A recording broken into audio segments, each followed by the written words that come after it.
लगी जा रे तेरा तू आका और मैं तो गुलाम तू आका और मैं तो गुलाम सिदरा पे जाके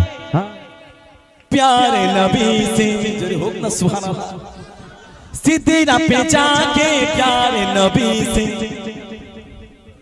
बुलबुल सिदरा बोले नबी से क्या बोले आगे गए तो चले जाएंगे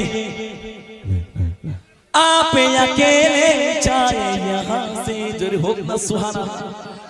জিবরিল সাল্লাল্লাহু আলাইহি বলছে আল্লাহ রাসূল বলছে আমি আরশ মাকামে যাব আপনি চলেন তখন জিবরিল বলেছিল আমি আরশ মাকাম পর্যন্ত পৌঁছতে পারবো না বলছিল কেন যদি আমি ওই আরশে চলে যাই আমার পেছনের পাখনাগুলো পুড়ে ছারখার হয়ে যাবে অতএব আমি যেতে পারবো না কবি অতি সুন্দর ছন্দে মাদল লিখছে বুলবুল